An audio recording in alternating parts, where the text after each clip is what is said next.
로마서 강의 43번째 시간이에요. 오늘이 금년도 마지막 주일입니다. 로마서 8장을 끝내게 돼서 얼마나 개인적으로 감사하게 생각하는지 모릅니다. 왜냐하면 2020년 1월 달을 열왕기상을 가지고 여러분들과 한 계획상으로 4주 동안 만나볼 그런 생각을 갖고 있거든요. 그래서 8장 어쨌든 로마서 일부가 끝나게 돼서 제가 개인적으로 참 하나님께 감사하게 생각을 하고 있고, 어려운 설교임에도 불구하고 우리 사랑하는 성도 여러분들이 묵묵히 그렇게 지켜봐 주시고 따라와 주셔서 너무나 감사드려요. 한 해 동안 우리 성도님들 수고하셨습니다. 지금 우리는 사도 바울이 우리를 향한 하나님의 구원의 완전함이 얼마나 크고 놀라운지를 성령의 역사 가운데서, 그리고 그 성령의 역사의 핵심이 그리스도의 사랑이다라고 하는 것을 우리에게 마지막으로 강조해주고 있어요. 그래서 우리를 향한 하나님의 구원의 완전성을 황금교리 혹은 황금교리의 사슬이다 이렇게 이야기하는 로마서 8장 30절이에요. 하나님이 우리를 미리 아시고 부르시고 의롭다 하시고 영화롭게 하셨다는 겁니다. 우리를 향한 구원의 완전한 가운데 우리 인생이 개입된 것은 아무것도 없어요. 저 완전한 구원에 여러분 근저에는 우리를 향한 신실하신 하나님의 사랑이 전적으로 자리를 하고 있고, 그 사랑의 한 증거가 성령이 우리 곁에서 도우시고 떠나지 아니하시고 우리의 삶을 그렇게 주관하고 계시다라고 하는 것이 사실은 로마서 8장의 이야기라고 해도 과언이 아닙니다. 그런데 저 구원의 완전함을 그리스도의 사랑에 비추어서 사도 바울이 설명을 할 때 5번의 질문형을 우리에게 던져줘요. 질문을 합니다. 사실은 지난 시간에 우리가 4가지 질문을 이미 살펴봤어요. 오늘 5번째 마지막 질문과 로마서 일부의 결론을 살펴보게 되는 거예요.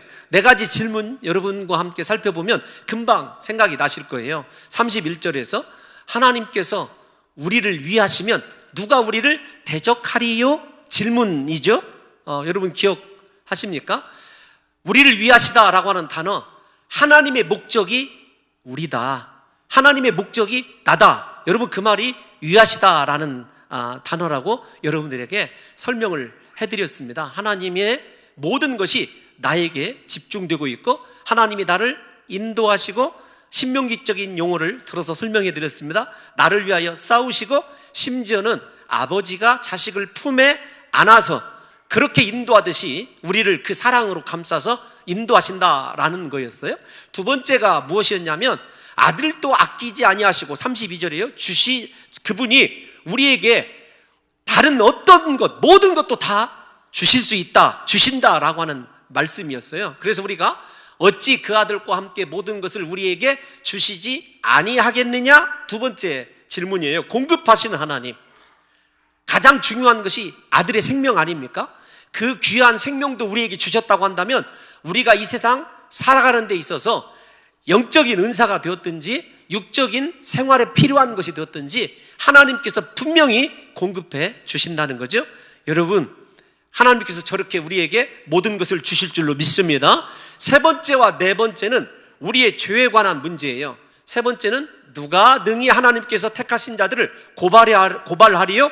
현실적인 지금의 죄를 이야기합니다. 심지어는 우리의 모든 행위적 죄를 이야기하는 거죠. 그럼에도 불구하고 하나님이 우리를 택하셨기 때문에 우리를 고발할 수 있는 자는 아무도 없다라는 거예요. 왜냐하면 우리의 심판주 되신 하나님께서 우리를 그리스도 예수의 십자가 안에서 의롭다라고 이미 선언해 놓으셨어요. 그렇기 때문에 우리를 현실적인 죄에서 고발할 자가 없다라는 것입니다.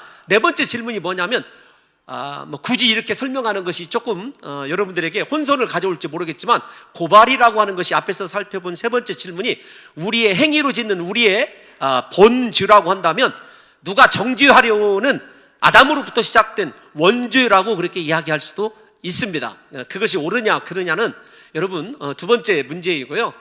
우리의 모든 죄, 우리가 행위적으로 짓는 자범죄가 되었든지 아담으로부터 물려받았던 원죄가 되었든지 하나님의 여러분 이 사랑, 그리스도 예수의 귀한 은혜 때문에 우리를 반드시 정죄할 자가 없다라는 거예요. 그러면서 우리의 정죄함을 막아주시는 예수님에 대해서 다시 한번 사도 바울이 언급을 합니다. 그리스도께서 우리를 위하여 죽으셨다, 다시 살아나셨다, 하나님 우편 보좌에 계신다, 그리고 지금 우리를 위하여 기도하신다. 여러분 이 네 가지의 예수 그리스도의 사랑을 사도 바울이 구체적으로 우리에게 다시 한번 그리스도의 모든 사역을 지적해주는 이유가 여러분 있다는 것입니다. 우리가 이 세상 살아갈 때 예수님의 사랑으로만 살아가야 된다는 것을 이야기하고 있어요. 이따가 한 번 더 저 말씀이 언급드리라고 생각이 되어져요. 마지막 이제 오늘 5번째 질문입니다. 35절 오늘 본문 시작하는 거죠. 누가 우리를 그리스도의 사랑에서 끊으리요? 이제 질문형의 마지막 이제 5번째인데 누가 우리를 그리스도의 사랑에서 끊으리요? 환난, 곤고, 박해, 기근, 적신, 위험, 칼 7개의 중요한 이야기입니다. 외부적 우리를 고통스럽게 하고 힘들게 하는 고난을 이야기하고 있어요. 그런데 7이라고 하는 숫자는 대부분 성경에서 완전한 거예요.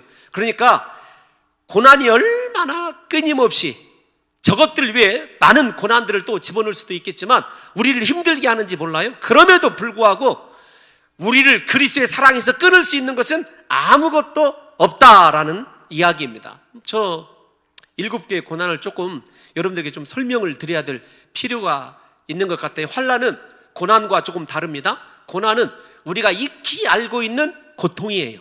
환난은 알지 못하는, 예상치 못하는, 예기치 못하는 고통이 찾아왔을 때 환난이라고 이렇게 이야기하거든요. 환난도 그 다음에 아무리 예기치 못한 어려움이 내 삶에 찾아와도 곤고는 조금 복잡하더라고요. 좁은 장소 이런 뜻을 가지고 있어요. 좁은 장소, 그러니까 사람이 좁은 공간에 옴짝달싹 못하게 갇혀있는 상태, 그것이 곤고함입니다. 철저한 격리, 외로움, 고독, 그런 것을 이야기하더라고요. 우리가 이 세상을 살아가면서 우리의 영이 저처럼 곤고해지면, 성경에서 나오는 저 말처럼 곤고해지면 하나님에게서 떠날 수밖에 없고 끊어지게 됩니다. 떠날 수밖에 없고 심지어는 뭐 우울증 정도가 아니라 자살하고 싶은 충동까지 느낀다라고 하는 것이 저 곤고의 의미더라고요. 그래서 제가 생각해 봤습니다. 저 7가지의 환난 가운데 가장 우리를 정신적으로 피폐하게 하는 고난이 무엇인가 생각해 봤더니 고난이더라고요. 저는 우리 사랑하는 성도 여러분들의 삶이 곤고해지지 않기를, 오직 그리스도의 사랑으로 그분의 사랑 안에서 이웃과 화평을 이루면서 아름다운 말씀의 좋은 교제를 날마다 이루며 살아가시기를 예수님의 이름으로 축원합니다. 핍박은 누가 의도적으로, 표현이 조금 직설적이긴 합니다만 노골적으로 어떤 사람이 나를 미워하고 거부하는 것을 핍박이다, 그렇게 이야기를 해야 돼요. 그러니까 예수 그리스도를 믿던 로마 시대의 성도들을 믿지 않는 사람들, 세상 사람들이 얼마나 의도적으로 노골적으로 박해하고 대적하고 거부하였고 그들을 격리시켰는지, 곤고에 이르게 했는지를 생각해 보셔야 됩니다. 기근, 잘 아는 단어 아닙니까? 먹는 것, 흉년 이것 얘기하지만 우리 삶에 필요한 것들, 그런 모든 것들이 다 말라버린 상태, 그것이 바로 기근입니다. 그래서 결핍에 이른 상태예요. 우리가 적신은 잘 알고 있지 않습니까? 헐벗음, 굶주림의 대명사이죠. 위험은 환경적인 그런 위험이 아니라 우리가 하나님을 믿는 믿음에서 벗어나 세상과 타협하고 싶은 충동, 여러분 그것이 위험이에요. 우리에게 이런 위험이 얼마나 많이 있습니까? 너 한 번만 주일 성수하지 말아라 등등, 제가 여러분들에게 무언가를 말씀드리려고 했는데 혹시 상처가 될까 봐 잠시 다른 방향으로 이렇게 돌리고 있어요. 신앙, 진리를 고수하고 싶은데 세상과 타협하면 내게 무언가 이익이 생길 때 그것을 성경은 뭐라고 얘기하는 줄 아십니까? 너 위험하다, 그렇게 얘기를 해요. 우리가 넘어질 수 있는 상태죠. 여러분, 칼은 전쟁, 죽음을 상징하는 거니까 여기 7가지의 사도 바울이 제시한 외부적인 환경이 우리 그 어느 것 하나도 쉽지 않은 거예요. 그런데 그 7개의 이 환란이 우리에게 얼마나 물밀듯이 밀려오는지 몰라요. 그럼에도 불구하고 그 어느 것 하나 때문이라도 그리스도의 사랑을 우리에게서 끊을 수 있는 것은 아무것도 없다라고 사도 바울이 이야기하고 있는 것입니다. 그 사랑을 보증해 주시는 분이 앞에서 제가 얘기한 대로 누구냐면 예수 그리스도의 사랑, 그 사랑이 구체화된 것이 예수 그리스도께서 나의 죄를 위하여 십자가에 죽으시고 죽음을 이기시고 부활하셨어요. 부활하셨을 뿐만 아니라 하나님 우편 보좌에서 우리를 위하고 계셔요. 나를 그분의 목적 삼고 계셔요. 누구만 바라보고 있어요? 나만 바라보고 있어요. 바라보는 것으로 끝나지 않습니다. 그분이 지금 누구를 위하여? 나를 위하여 기도하고 있어요. 그러니까 여러분, 곤고함이 이르러서 인생 참 외롭다, 의지할 리 없다, 혹은 내 삶 누군가 노골적으로 나를 괴롭히고 있다, 여러분 그런 것 때문에 염려하지 마십시오. 왜냐하면 예수 그리스도께서 다시요 십자가의 은혜, 부활의 능력, 그 다음에 나를 늘 지켜보시는 불꽃 같은 눈치로 감찰하고 계실 뿐만 아니라 나를 위해서 지금도 주님이 기도하고 계심을 믿으시기를 예수님의 이름으로 축원합니다. 그런데 왜 그분의 사랑에서 끊을 수 없냐라고 하는 것을 좀 성경적으로 살펴보게 되면 사랑의 출발이 달라요. 시작이 다릅니다. 왜 그러냐면 우리를 그리스도 예수의 사랑으로 사랑하신 하나님의 이 사랑은요, 우리가 사랑하는 것이 아니에요. 사람이 사랑을 시작한 것이 아니라니까요. 내가 사랑을 시작한 것이 아니에요. 사람은 얼마나 변덕스러운지 몰라요. 우리 날마다 입만 열면 사랑하고 살아가는데 그 사랑이요, 여러분 유통기한이 있어요. 얼마 못 갑니다. 그리고 그 사랑은요, 죄송하지만 타협도 있고 아부도 있고 조금 더 실제적으로 얘기하면 그 사랑에는요 가식이 많아요. 그런데 하나님의 사랑은 그렇지 않아요. 여러분 이거 꼭 아셔야 됩니다. 내가 하나님을 먼저 사랑한 것이 아니라 하나님이 나를 먼저 사랑하셨다. 온 우주를 창조하시고 심판주 되시며 나를 영원토록 지켜보시고 기도하고 계시는 그분이 나를 먼저 사랑하셨다는 것을 여러분 생각하셔야 돼요. 저도 힘들 때 이 말씀을 묵상하면서 하나님이 나를 사랑하고 계신다, 하나님의 목적이 나다라는 것을 생각하면 여러분 얼마나 힘과 위로가 되는지 몰라요? 여러분들에게 두 개의 성경 구절을 한번 읽어드리려고 그래요. 요한일서 4장 10절 한번 읽어봅시다. 시작. 사랑은 여기 있으니, 잠깐만요, 사랑은 여기 있다, 그 말은 무엇이냐면 진정한 사랑은 이거밖에 없다, 그 뜻이에요. 사랑은 이거밖에 없다. 어떤 거냐면 시작. 우리가 하나님을 사랑한 것이 아니요, 하나님이 우리를 사랑하사 우리 죄를 속하기 위하여 화목제물로 그 아들을 보내셨습니다. 할렐루야. 여러분 하나님이 우리를 이렇게 사랑을 하신 거예요. 하나님이 나 같은 사람을 사랑하기 시작한 거예요. 그 사랑이 변할 리 있겠느냐는 거죠. 하나님이 신실하신데 우리가 로마서 5장으로 돌아오면 로마서에 여러분 우리를 향한 사랑, 제가 거의 매 시간마다 여러분들과 함께 암송하는 말씀이 로마서 5장 8절에 있는 말씀일 거예요. 우리 다 같이 한번 읽어볼까요? 시작. 우리가 아직 죄인 되었을 때 그리스도께서 우리를 위하여 죽으심으로 하나님께서 우리에 대한 자기의 사랑을 확증하셨느니라. 아멘. 하나님의 사랑이 무조건적인 사랑이에요. 내가 죄인이었고 내 속에 있는 것이 더럽고 추한 것밖에 없음에도 불구하고 하나님은 사랑을 시작하셨고 그 사랑에 내가 너를 사랑한다는 징표로 하나밖에 없는 독생자를 십자가에 못 박아 죽게 하심으로 말미암아 내가 너를 얼마나 사랑하는지, 하나님이 우리를 얼마나 사랑하시는지를 친히 확실하게 증명해 내신 것이죠.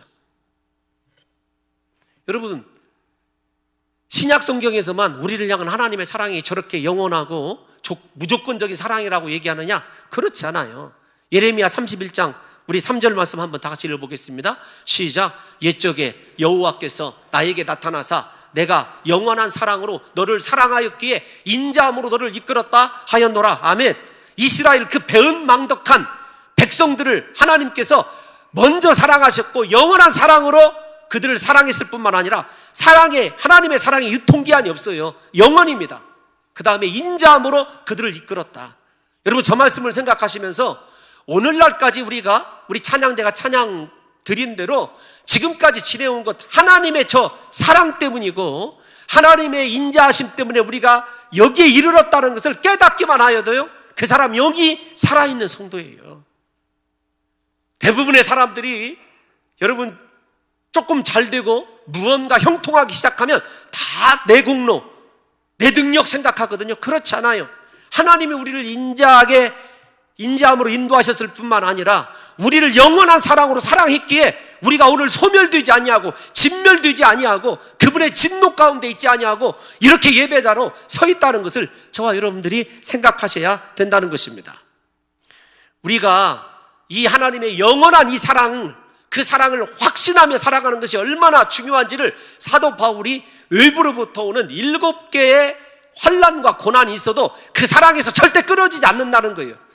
하나님이 우리를 놓지 않으시기 때문에, 하나님의 우리를 향한 사랑이 변치 않기 때문에, 오늘 우리 사랑하는 성도 여러분들이 다른 것은 기억하지 못해도 나를 향한 하나님의 사랑, 나 같은 죄인을 사랑하신 그 사랑이 영원할 것이라는 것을 좀 믿으시고, 사람들에게 버림받아도 괜찮아요. 버림받아야 되는 것은 아니지만 여러분 배척당해도 괜찮습니다. 누가 계시다고요?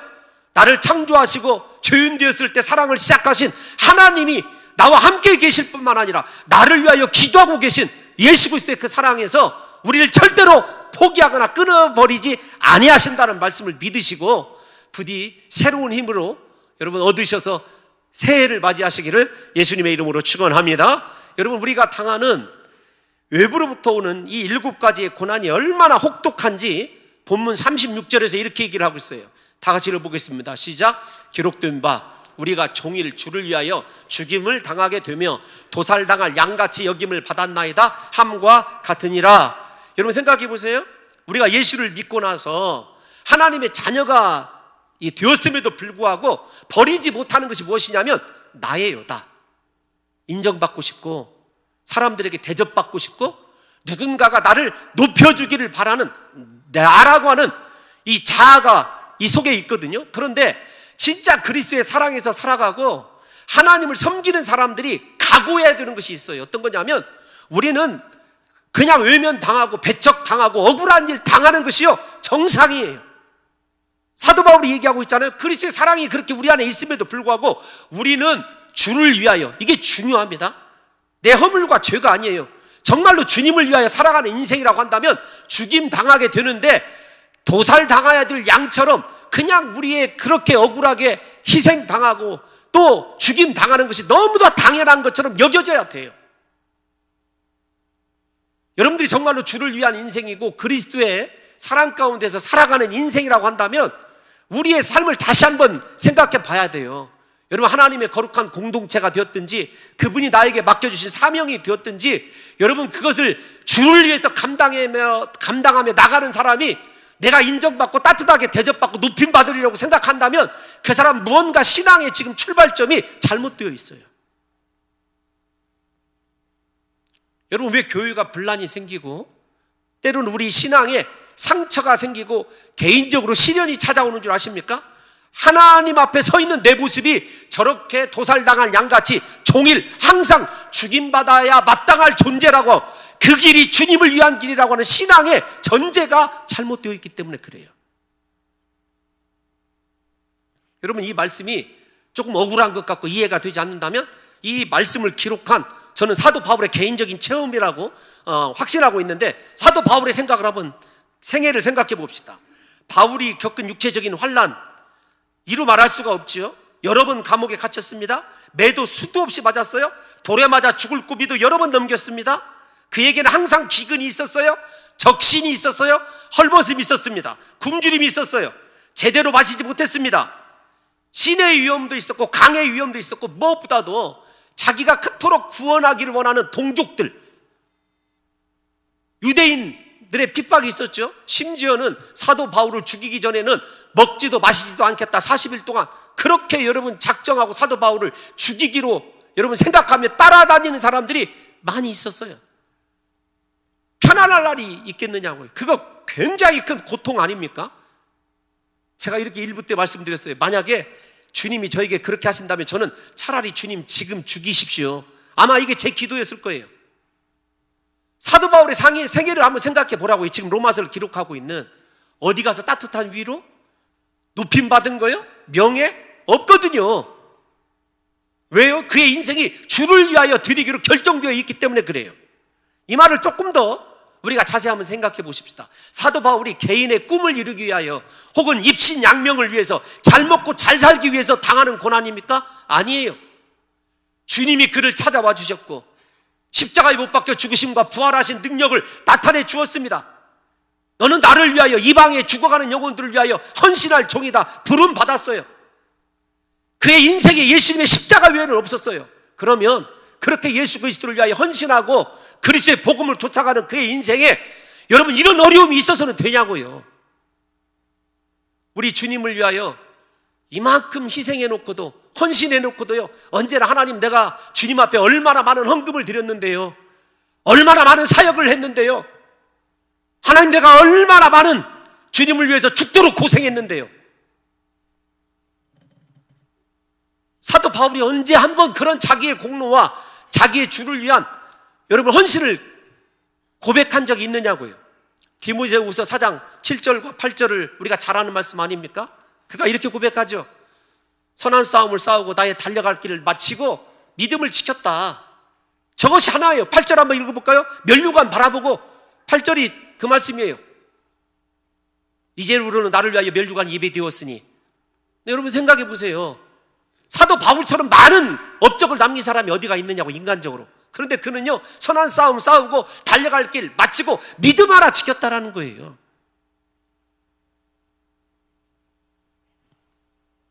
그럼에도 불구하고 사도 바울은 이러한 고난과 핍박 때문에 단 한순간도 그리스도의 사랑을 의심하지 않았어요.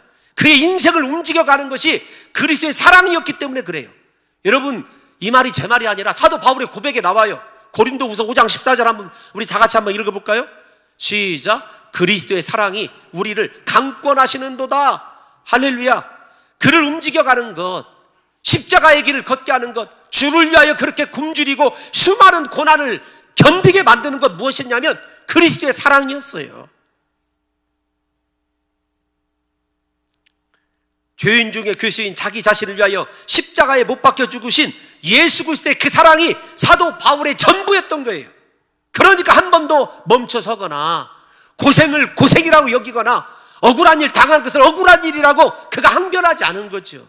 왜요? 누가 보시고 계시기 때문에, 하나님 우편 보좌에서 그토록 사랑하시는 예수님께서 보고 계실 뿐만 아니라 그를 위해서 기도하고 계시기 때문에 그런 것 아니냐고요.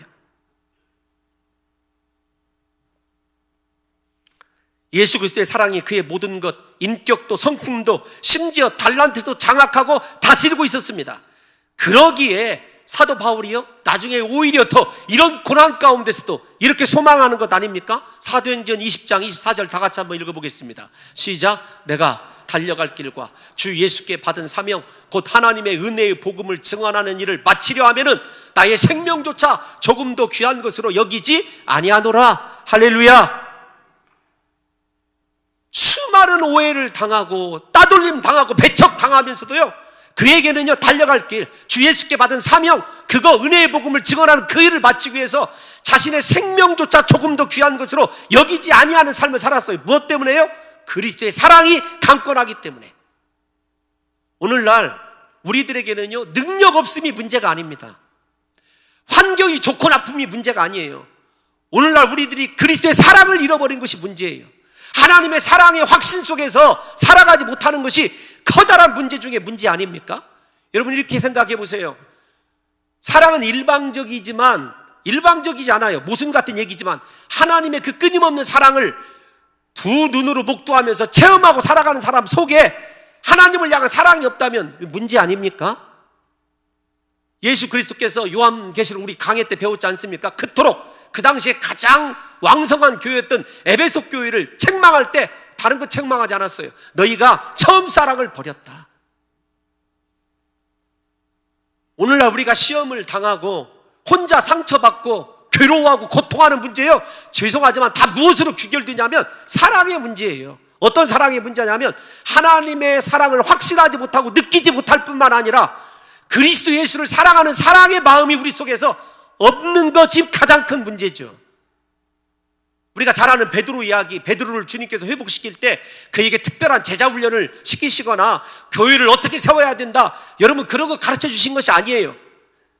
바요나 시몬아, 네가 나를 사랑하느냐, 네가 나를 사랑하느냐, 네가 나를 사랑하느냐, 내 양을 먹이라. 오늘날 사랑하는 성도 여러분들과 제가 정말로 하나님의 자녀이고 그리스도 예수께서 나의 죄를 위하여 십자가에 못 박혀 죽으셨다, 그 사랑의 확신 속에서 살아가는 사람이라고 한다면요, 당연히 고난 당하는 거, 오해 당하는 거, 배척 받는 거, 여러분 그거 당연한 거예요. 목회를 하다 보면서요, 참 별의별 일 많이 겪어요. 정말로 그냥 목사가 말 한마디 한 것 가지고 평생 시험 들은 사람도 있고 교회를 떠난 사람도 있고 여러 가지 고통에 당하는 사람 많습니다. 때로는요, 이 목회자가 저 때문에도 그렇지만 저 자신도 얼마나 많은 속을 들여다보면요, 죄송한 표현인데 너덜너덜해요. 너덜너덜.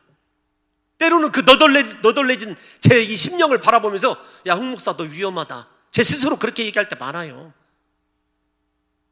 죄송하지만 우리 안등열 선교사님 여기 앉아 계신데 제가 어제 한 말씀 드리려다 말았어요. 선교사님, 그래도 선교사님은 당회를 안 하잖아요.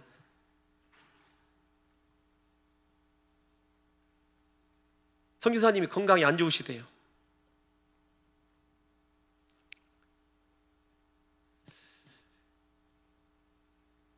누가 아시냐고요. 예수님밖에 제 마음을 알아줄 리가 없다는 거, 이거 너무나 당연한 이야기 아닙니까? 근데 우리 사랑하는 성도들은 도대체 누구를 바라보고 신앙생활을 하시느냐고요.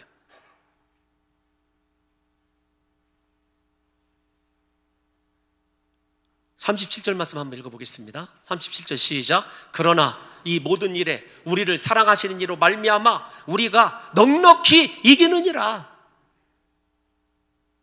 다른 것이 우리를 이기게 하는 것 아닙니다. 그리스도의 사랑만이. 그래서 하나님께서는요, 고난당하고 있고 고통당하고 있는 우리에게 찾아오셔서 얘야 내가 너에게 무엇을 줄까 물어보시는 것이 아니라 내가 너를 사랑한다. 여러분, 온전한 승리의 길이 어디에 있냐면 하나님의 사랑에만 승리의 길이 있어요.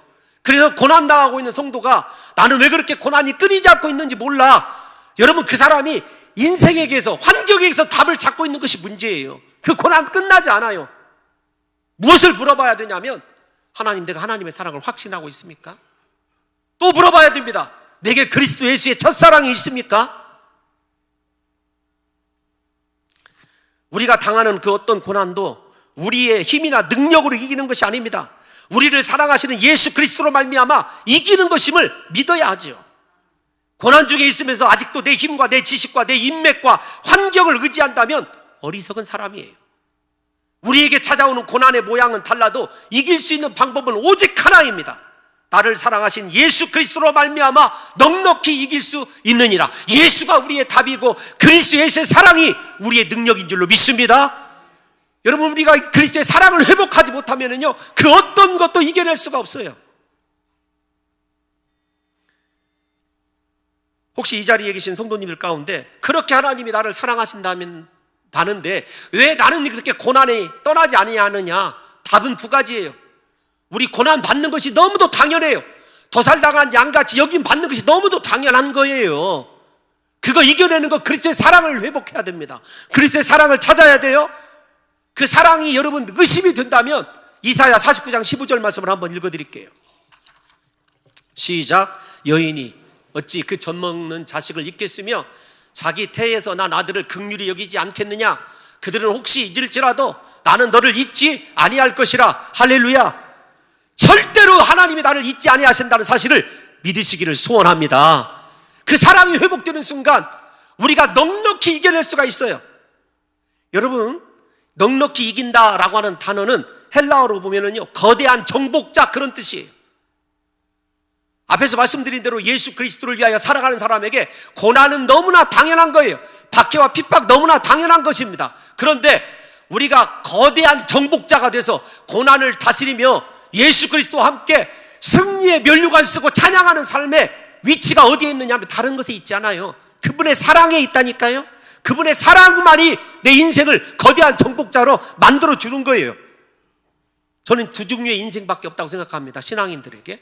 하나는 고난 앞에 무릎 꿇고 언제나 원망하고 불평하면서 살아가는 실패자가 있는가 하면은 이렇게 사도 바울처럼 종일 죽임을 당하되 도살당한 양처럼 여김받는 그 상태에서도 그리스도의 사랑을 확인하면서 그분을 사랑하는 마음 때문에 날마다 거대한 정복자가 돼서 고난을 짓밟고 일어서는 승리자가 있을 뿐이죠. 두 종류의 삶밖에 존재하지 않아요. 오늘 예배를 드리신 사랑하는 성도 여러분들은 거대한 정복자가 될 것입니까? 아니면 철저한 실패자가 될 것입니까? 패배자가 될 것이냐고요. 승리와 패배가 다른 데 있지 않다니까요. 다시요, 인간적인 조건이나 환경에 있잖아요. 사람이 있지 않습니다. 내게 그리스도의 사랑만 확인할 수 있다면, 하나님의 사랑으로 다시 내 영이 회복될 수만 있다면요, 모든 고난에 대하여 넉넉히 이기는 거대한 정복자의 삶을 저와 여러분들이 살게 될 줄로 믿습니다. 여러분, 사도 바울이 우리에게 그 엄청난 고난 가운데서 제시해 주는 것이 세상의 다른 방법이나 기술이 아니잖아요. 우리 사랑으로 돌아가야 됩니다. 하나님의 사랑으로 돌아가야 돼요. 그 사랑에 다시 매여서 그 사랑에 여러분 우리가 감동되어서 살아가게 되면 사도 바울처럼 여러분 그들의 달려갈 길, 우리의 달려갈 길 다 마칠 뿐만 아니라 그 사명을 감당하기 위해서 우리의 생명도 조금도 귀한 것으로 여기지 않고 드리는 헌신과 결단의 삶이 그 사랑 때문에 이루어지는 것 아니냐고요. 여러분, 본문 31절 우리가 지난 시간에 살펴봤는데 조금 중요한 거예요. 이제 결론에 다 와 있습니다. 31절 시작. 그런즉 이 일에 대하여 우리가, 만일 하나님이 우리를, 누가 우리를, 이렇게 되어 있죠. 우리로 시작을 해요. 하나님의 사랑을 우리에게 사도 바울이 항변할 때. 그런데 여러분 38절에서 뭐라고, 38절 한번 띄워놔 주십시오. 이제 본문 시작. 다시요 시작. 마지막으로 다시 시작. 여러분, 우리가 아니에요. 내가입니다. 나. 사도 바울이 확신하는 거예요. 이제 우리라는 개념이 아닙니다. 또 하나 여러분들이 이 본문에서 가장 중요한 것이 있어요. 확신이라고 하는 단어의 대꾸가 어디에 나오냐면, 여러분들이 그토록 사랑하시는 로마서 8장 28절이에요. 우리가 알거니와 하나님을 사랑하는 자 곧 그 뜻대로 부르심을 입은 자들에게, 우리가 안다라고 하는 지식이죠. 인식의 문제 아닙니까? 여러분, 우리가 아는 지식이 절대로 우리를 고난에서 벗어나게 하지 않아요. 신앙은 지식으로 하는 것이 아닙니다. 오늘날 성도들에게요, 성경 지식이 부족해서 혹은 설교를 구별하는 능력이 부족해서 인생을 못 바꾸고 살아가는 것 아닙니다. 무엇이냐면, 알고 있는 그것이 나의 확신으로, 인식이 아니라 확신으로 변하는 것이 가장 큰 문제죠. 사도 바울이 지금 마지막에 강조하는 건 무엇이냐면, 우리가 아는 것이 중요한 것이 아니라 네가 확신하는 것이 중요하다. 무엇을요? 그리스도의 사랑을. 나 같은 죄인을 살리기 위해서 예수님이 십자가에 못 박혀 죽으셨다. 그 주님이 나를 버리시지 아니하신다. 젖먹는 어머니가 젖먹이 아이를 잃어버려도 하나님은 결단코 나를 잃어버리지 아니한다. 여러분, 그 사랑의 확신을 누가 가져야 되냐면 내가 가져야 돼요. 그래야 고난에 대하여 넉넉히 이기는 거대한 정복자의 삶을 살아갈 수 있는 거거든요. 사도 바울은 하나님의 사랑에 대한, 그리고 우리가 하나님을 사랑하는 그 사랑이 분명하게 내 속에서 확신되어야 됨을 강조하고 있는 것입니다. 그래서 그가 그 사랑을 확신하는데 어떻게 확신하냐면 10가지 것이 나와요. 그런데 4가지는 대꾸를 이룹니다. 그 다음에 5번째와 10번째, 5번째와 10번째가 조인트인데 하나씩 나와요. 먼저 도대체 뭔 얘기를 하는 거야? 38절 한번 읽어보도록 하겠습니다. 38절 시작. 자요, 10가지가 나와요. 사망이나 생명, 대꾸를 이루어요. 살고 죽는 겁니다. 인생이 살고 죽는 것으로 표현되는 거 아닙니까? 그런데 죽을, 사망에 이를 고난에 있거나 생명이 공급되는 아주 풍성한 시기에 있거나, 그 다음에 천사들, 잘 아는 대로 선한 하나님의 소식을 전하는 사람이에요. 권세자들은 신약에서 한 번도 선한 의미로 쓰이지 않아요. 사탄적 의미로 쓰이죠. 공중의 권세 잡은 자들, 여러분 다 기억나십니까? 현재 일이나 장래 일이 대조를 이루는데, 여러분 현재의 내 모습이 미래를 결정하는 것 아닙니다. 무슨 말이냐면 지금의 모습이 미래의 그대로 모습으로 나타나지 않아요. 어떤 거냐면 이런 거예요. 지금 내가 고난받고 있다고 그래서 내 미래가 고난으로 또 점철될 거다, 여러분 그거 확신할 수 없지 않습니까? 그래서 현재가 잘 되면 미래에 대해서는 조금 더 겸손하게 준비해야 되고, 현재가 고난스러우면은요 찬란한 미래를 꿈꿔야 되는 거예요. 능력은 앞에서 말하는 대로 대꾸가 없어요. 조인트예요. 어떤 거냐면 이 세상의 모든 것을 이길 수 있는 능력이 있다 할지라도, 그 뜻입니다. 이제 마지막 8번째, 9번째 한번 볼게요.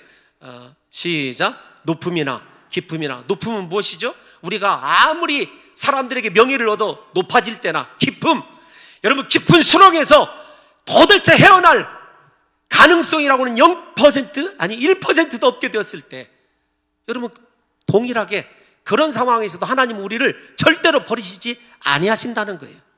무슨 말씀을 드리고 싶냐면, 우리가 잘 나가고 좋고 높은 데 있고 생명이 풍부할 때이든지, 우리가 사망에 처하고 낮고 천한 모습으로 기쁨에서 수렁에 빠져서 미래가 불투명한 인생을 살아가고 내게 아무런 능력이 없다 할지라도 하나님은 절대로 우리를 버리시지 아니하시고 끝까지 사랑하신 줄 믿으시기를 예수님의 이름으로 축원합니다.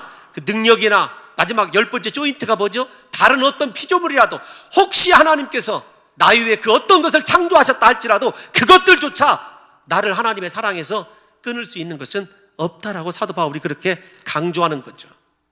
사랑하는 성도 여러분, 이 세상의 그 어느 것도 그 어떤 존재도 우리를 그리스도 예수 안에 있는 하나님의 사랑에서 결단코 끊을 수 없어요. 무슨 말입니까? 환경이 문제가 아닙니다. 여러분의 형편의 문제가 아니에요. 지금 우리에게 문제는 무엇이냐면 하나님의 그 사랑을 확신하지 못하는 것이 문제이죠. 우리를 향한 하나님의 구원이 여러분 미리 하시고 부르시고 우리를 의롭다 하시고 영화롭게 하실 그 하나님의 구원이 그토록 완전한데, 그 완전한 구원이 내 속에 임하여 있고 내 속에서 성령이 탄식하여 우리를 위하여 기도하고 있고, 우리를 사랑하시는 그리스도 예수께서 십자가에 죽으시고 부활하시고 하나님 우편 보좌에서 지금도 나를 위하여 기도하고 계신데, 그 사랑이 체감되지 않는 것, 느껴지지 않는 것이 영적인 모든 질병과 패배자의 원인이라고, 패배자로 살아가게 하는 원인이라는 사실을 사랑하는 성도 여러분들과 제가 가슴속 깊이 한번 새겨보면서, 여러분 다른 것이 문제가 아닙니다. 오늘 올 한 해도 사랑하는 성도 여러분들이 지금까지 인도함 받은 것 하나님의 사랑이고, 앞으로 영원토록 우리를 사랑하시는 하나님의 사랑은요 영원할 것 분명하고 우리를 버리지 아니한다는 사실을 믿으시고, 고난 중에 있는 성도가 있습니까? 핍박 가운데 있는 성도가 있습니까? 여러분 그 해결책 다른 거 아닙니다. 하나님의 나를 향한 사랑이 확실히 믿어지게 도와주옵시고, 내가 그리스도의 그 사랑으로 남은 생에 살아갈 수 있도록 예수님의 첫사랑을 회복시켜 주세요.